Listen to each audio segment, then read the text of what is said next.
You pushed me down the stairs.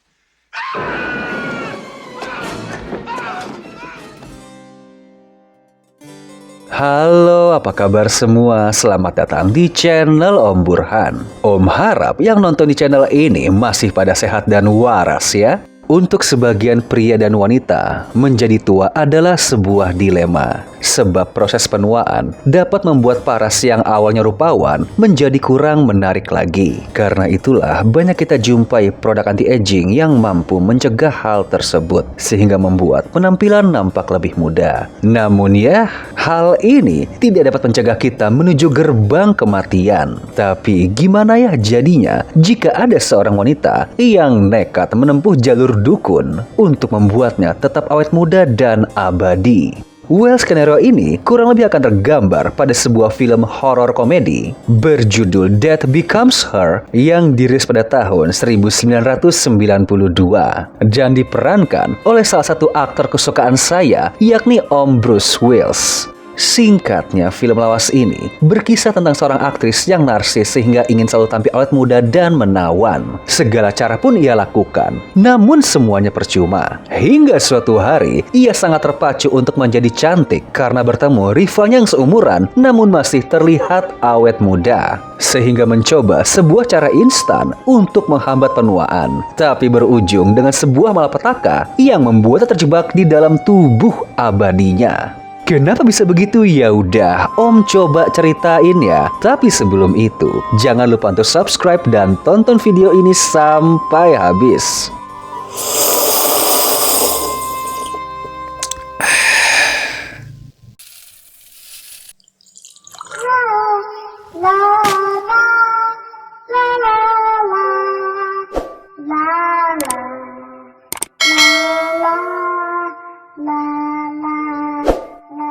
Time story.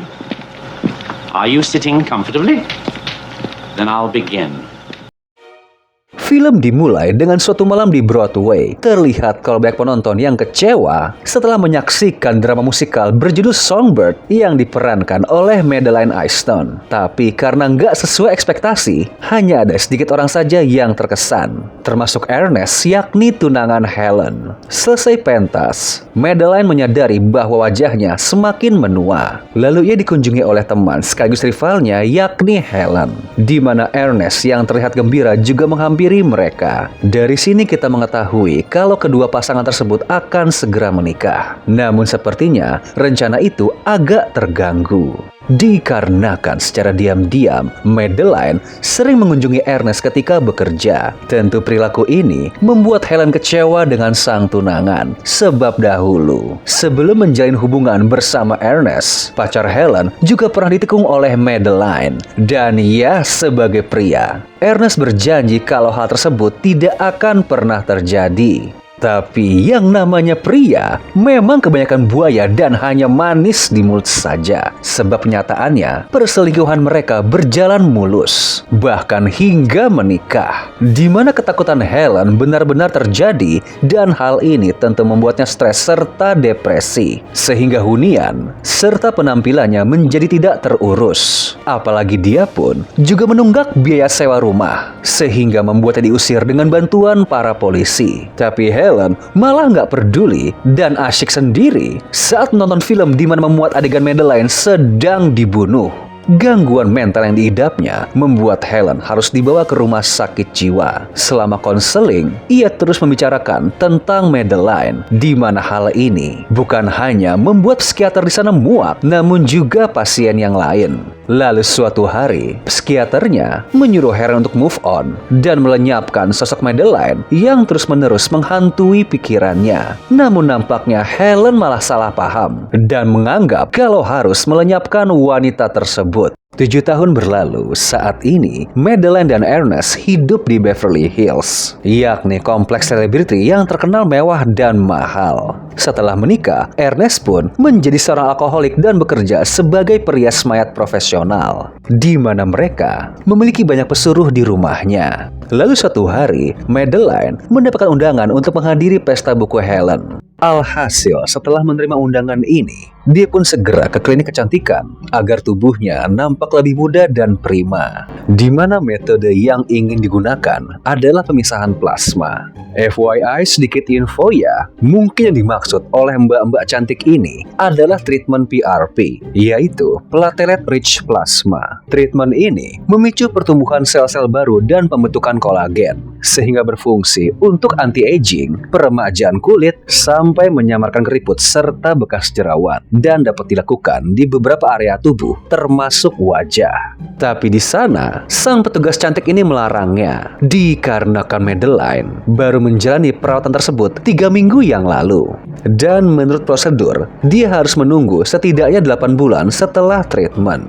Namun ya, karena merasa kalau dirinya mempunyai banyak uang, ia tetap bersikeras, ingin nampak cantik dengan instan, bahkan rela untuk membayar lebih. Tapi di tengah perdebatan ini, muncul seorang pria bernama Mr. Chagall, dan dia memahami keresahan Madeline, lalu memberi saran untuk mengunjungi seorang dukun kecantikan rahasia bernama Leisle von Ruman. Tapi Madeline menanggapi saran ini dengan pesimis. Dan karena nggak sempat menemui sang dukun, pasangan suami istri ini langsung tancap gas ke acara Helen. Di mana saat bertemu, wanita ini nampak lebih cantik, segar dan langsing. Padahal usianya sudah setengah abad sama dengan Madeline. Sehingga membuat Madeline hanya bisa menatap dengan heran.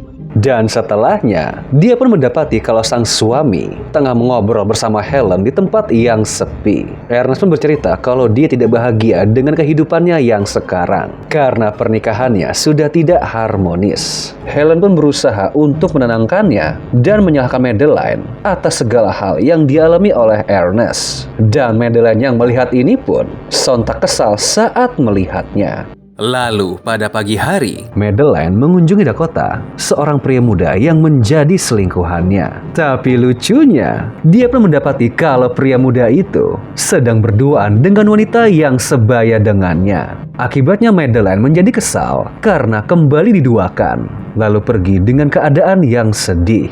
Karena sedih dan tertekan, di tengah hujan deras ini, dia pun pergi ke rumah Leisle von Ruman. Tak disangka, hunian sang dukun ini sangat mewah dan terkesan bukan orang biasa. Benar saja, saat tiba di sana, ia langsung disambut oleh seorang penjaga bertubuh kekar dan mempersilahkannya masuk. Di mana dia pun nampak terkesima dengan berbagai sudut keindahan rumah itu. Gak lama dia pun bertemu dengan Leisle. Terlihat kalau sang dukun ini mempunyai wajah yang cantik dan tubuh yang kencang. Di mana dia pun memuji kehidupan Madeline yang sebenarnya sangat cantik dan memiliki karir yang sempurna. Dan ya, dengan berbagai pujian yang diucapkan, membuat Madeline mempercayai Leisle untuk mengatasi masalahnya. Di mana sang dukun ini menganjurkan untuk menentang hukum alam. Lalu dia pun mengeluarkan kotak ajaib yang berisi botol kaca memuat cairan misterius. Dan bilang kalau aslinya sang dukun ini telah berumur 71 tahun. Tapi berkat meminum ramuan ini,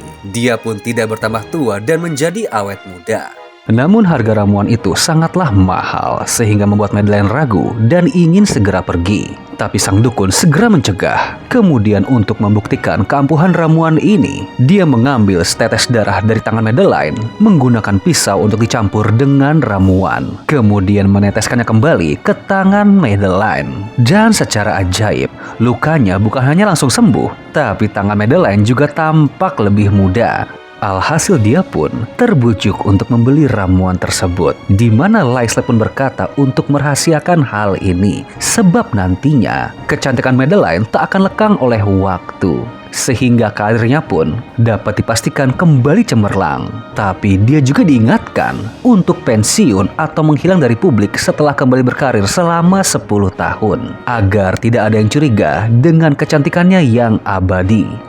Lalu setelah meminumnya, sebagai penutup, sang dukun juga memberi sebuah pin untuk menandakan kalau dia adalah anggota sekte mereka. Kemudian saat mau pulang, Madeline menyempatkan diri untuk bercermin, di mana awalnya tidak ada perubahan. Namun secara perlahan, tubuhnya tiba-tiba mengencang dari bagian bawah sampai atas. Serta wajahnya pun menjadi lebih segar seperti saat masih muda. Sedangkan di tempat lain, terlihat kalau Helen tengah bertamu dan disambut oleh Ernest. Mereka berdua pun bernostalgia, di mana Helen terus menggodanya dan menyalahkan Madeline atas hal buruk yang Ernest alami. Di mana hal ini membuat Ernest ingin segera bercerai dengan Madeline. Namun Helen malah merencanakan sebuah pembunuhan dengan cara membius perempuan tersebut, kemudian menjatuhkannya dari tepi jurang menggunakan mobil agar seolah-olah dia sedang mengalami kecelakaan akibat mabuk. Sesaat setelah Helen pergi, Madeline pun juga kembali ke rumah. Lalu ketika sedang asyik memandangi tubuh barunya, Ernest muncul dan meluapkan emosi sambil mencaci maki istrinya dengan kata-kata kasar atas sakit hati yang ia rasakan selama ini. Tapi Madeline juga membalas hujatan sang suami hingga akhirnya Ernest menjadi murka dan mencekiknya, di mana terlihat kalau dia bersiap untuk menjatuhkannya dari lantai 2. Dan karena terus diprovokasi, dia pun mendorong sang istri hingga jatuh dari tangga, di mana terlihat kalau posisi tubuhnya sudah tidak lazim. Help me! Hurry up, you wimp!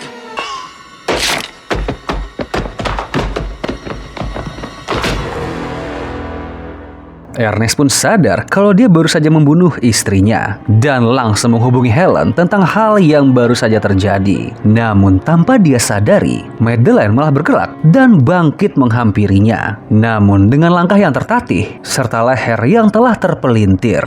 Dan sontak, Ernest langsung terkejut dan berteriak ketakutan. Lalu setelah mengembalikan posisi kepalanya, dia pun segera dilarikan ke rumah sakit. Seorang dokter pun heran saat memeriksa tubuh Madeline karena nggak dapat mendengar suara detak jantung, serta meyakini kalau Madeline mengalami patah tulang di beberapa bagian, terutama di leher. Namun anehnya, wanita ini bilang kalau dia tidak merasakan apapun, seolah-olah tidak terjadi apa-apa. Dan terus-menerus tidak percaya dengan segala hal yang terjadi karena yakin kalau sang istri seharusnya telah meninggal. Di mana saat mendengar teori ini, dia pun malah pingsan. Ernest yang panik mencari bantuan dokter namun tidak menemukan siapapun. Dan sekembalinya dia di kamar, sang dokter bilang kalau Madeline telah dibawa ke kamar mayat. Sontak hal ini membuatnya berlari ke ruangan tersebut. Dan ketika menemukan jasad istrinya, Madeline ternyata masih hidup. Dan Ernest menanggapi ini sebagai sebuah mukjizat. Lalu Ernest pun membawa sang istri pulang untuk dia rawat. Tapi secara diam-diam, ternyata Helen memperhatikan dari kejauhan. Dengan nekat, dia pun menerobos masuk sembari berdebat dengan Ernest. Tapi di tengah keributan ini, Madeline pun memperhatikan mereka dan menemui Helen. Sontak dia pun nampak kaget karena mengira kalau temannya ini telah mati. Namun dengan murka, ternyata Madeline telah mengambil senapan milik Ernest dan menembak perutnya hingga terlempar ke arah kolam.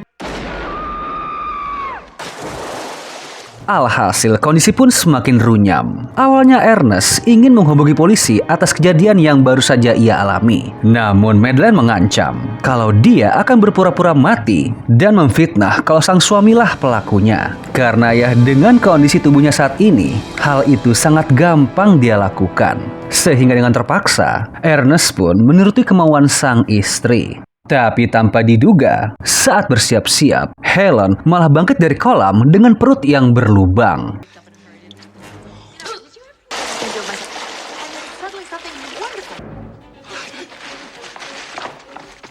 Di mana hal ini jelas membuat mereka berdua ketakutan. Dan Ernest pun lagi-lagi bilang kalau ini adalah sebuah keajaiban. Namun, di saat Madeline melihat pin yang dia pakai oleh Helen, dia pun yakin kalau temannya ini juga telah meminum ramuan ajaib tersebut. Yang berarti tubuh mereka berdua sama-sama sudah menjadi zombie. Tapi ya hal ini tidak membuat mereka berhenti bertengkar dan saling menyakiti satu sama lain. Sedangkan Ernest memilih pergi meninggalkan mereka berdua.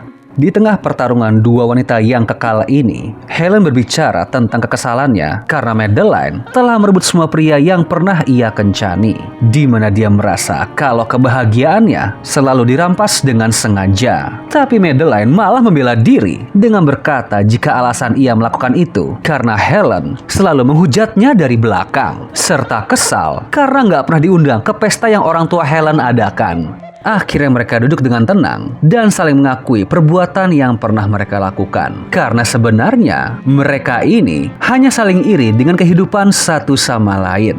Lalu setelah itu, kedua wanita zombie ini menghampiri Ernest dan mengabarkan tentang perdamaian mereka. Lalu memintanya untuk memperbaiki penampilan mereka yang berantakan setelah pertengkaran hebat. Namun setelah itu, Ernest berkata kalau akan pergi dan gak ingin berhubungan dengan mereka berdua lagi. Gak lama setelah itu, terlihat kalau kedua wanita ini telah kembali cantik seperti sedia kala. Tapi mereka pun tersadar kalau suatu saat badan mereka dapat rusak lagi. Sehingga berencana untuk membawa Ernest ke Madam Leslie agar pria ini mendapatkan tubuh abadi sehingga bisa memperbaiki mereka selamanya. Namun mereka tahu kalau tidak bisa membujuk Ernest secara halus karena tekadnya untuk pergi sudah bulat, sehingga berencana membius dengan minuman kesukaannya. Namun karena sedang emosi, Ernest pun tidak ingin meminumnya sehingga kepalanya pun dipukul hingga pingsan. Lalu setelah siuman, Ernest pun disambut dengan Leslie yang membawa ramuan ajaib sembari memperlihatkan keajaiban minuman ini dengan meneteskannya ke tangan Ernest dengan janji kalau dia akan hidup selamanya. Tapi saat mau menenggak, Ernest pun malah berpikir kalau nggak sanggup untuk hidup selamanya karena dia yakin akan merasa kesepian ketika menyaksikan semua orang di sekitarnya akan menua dan mati. Lalu dengan gesit mematikan lampu di sana, kemudian kabur ke lantai 2 di mana sebuah pesta yang mewah sedang diadakan. Dia pun mencoba mencari jalan keluar hingga naik ke lantai 3, tapi malah dikejar oleh 2 ekor anjing garang sehingga membuatnya berlari ke arah atap kastil. Dan kini jalan keluar yang harus ia lalui sangatlah ekstrim dan mengharuskannya untuk memanjat atap. Tapi nggak lama Helen dan Madeline muncul sehingga membuat Ernest kaget. Dia pun tergelincir dan tersangkut di pipa. Satu-satunya cara untuk selamat hanyalah dengan minum ramuan itu agar nggak meninggal saat terjatuh. Tapi Ernest malah bilang, daripada hidup dengan mereka berdua, dia memilih untuk mati saja. Sehingga ramuan itu pun dia jatuhkan, diikuti oleh dirinya. Tapi untungnya, dia pun selamat karena mendarat di atas kolam. Kemudian segera kabur dengan mencuri sebuah mobil. Hal ini jelas membuat Leslie murka. Kemudian menyuruh Madeline serta Helen untuk mengejar pria itu. Tapi saat sedang bergerak, tubuh mereka perlahan-lahan mengelupas serta retak. Sehingga mereka berdua harus berhati-hati agar tidak memburuk. Di mana artinya mereka berdua harus saling merawat satu sama lain untuk selama-lamanya. Painting each other's asses. Scene pun berganti. Ke 37 tahun setelahnya, Ernest pun akhirnya menua dan meninggal secara alami. Sepanjang sisa hidupnya, dia pun telah membantu banyak orang, seperti membangun klinik konseling pernikahan dan pusat studi wanita, serta telah mendapatkan keluarga baru dan menjalani kehidupan yang berarti untuk semua orang. Namun terlihat ternyata Helen dan Madeline juga hadir di acara tersebut. Tapi di tengah acara, mereka pun harus pulang untuk memperbaiki tubuh mereka yang mulai rusak. Tapi saat berjalan, mereka berdua malah bertengkar dan tanpa sengaja, Helen pun jatuh dari tangga sambil menarik Madeline hingga tubuh mereka hancur berkeping-keping. Lalu film pun selesai.